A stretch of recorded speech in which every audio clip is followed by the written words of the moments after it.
Hello mga kaamat, good morning po ulit. So si Amat andito po sa aking garden sa tabi ng bahay ko, no? So bago po tayo mag-umpisa, shout out muna po ulit sa lahat ng ating viewers, subscriber, at sa lahat po ng walang sawang sumusuporta sa channel ni Amat. Shout out po sa inyo lahat. At maraming salamat po sa walang sawang pagsuporta nyo. So ngayon mga kaamat,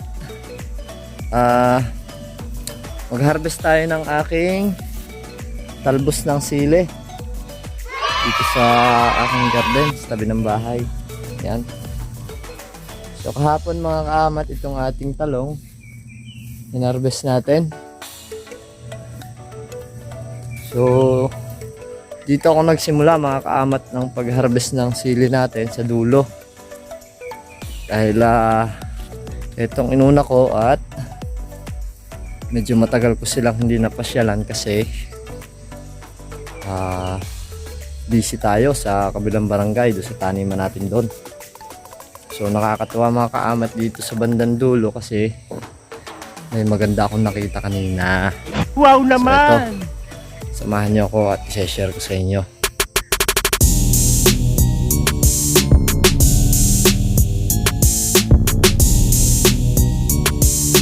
So ayan, puntahan natin mga kaamat. So siguro mga huling na video natin to mga kaamat, 1 buwan at kalahati na nakakalipas. So ito yung talbos ng sili natin mga kaamat na hinarvest dito. Wow naman! Yan, Wow. hanggang sa dulo. Siguro mga 4 kilos din yung nakuha natin dyan. At alam nyo ba mga kaamat, ang presyo nito ngayon ay 100 pesos ang kilo niya. Nakakatuwa naman ngayon mga kaamat ay itong ating papaya.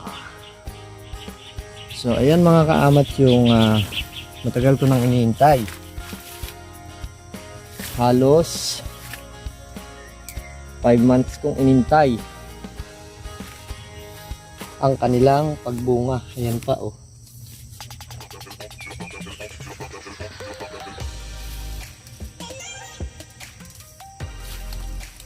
So halos lahat sila mga kaamat may bunga na.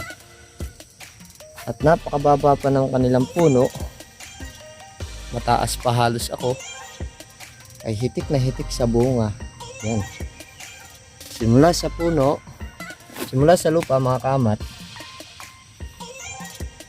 1, 2, 3. Sa patatlong dangkal mga kaamat may bunga na. Yan.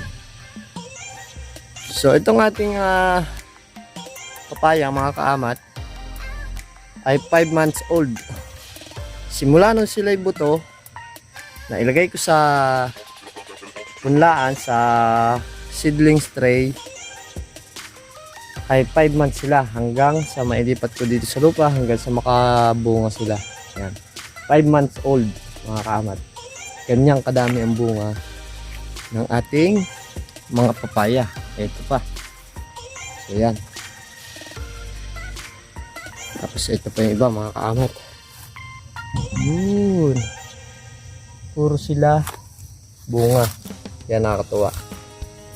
So hindi na sayang yung pagod natin dito at saka yung pag-iintay natin dito dahil ang dami nilang bunga. So kaya nakakatuwa mga kaamat ang magtanim na magtanim kasi pagdating ng panahon ani na lang tayo ng ani. So ito mga kaamat, kahapon nga umani ako ng talong. So dinala ko sa market sa Batangas City. So inalam ko din ang presyo ng papaya na hilaw. So ang tawag dyan mga kaamat ay kotchay. Yung mga ganyan. Ito yung mga nilalahok sa mga tinola, ginagawang panlahok sa perhil na manok, So ang kilo niya kahapon mga kaamat ay 10 pesos. So dito mga kaamat sa ating papaya, meron tayo ditong siguro mga 30 puno pa ito. Ay nabasihan ko na siguro ang kaya nating anihin dito sa unang ani ay nasa 100 kilos.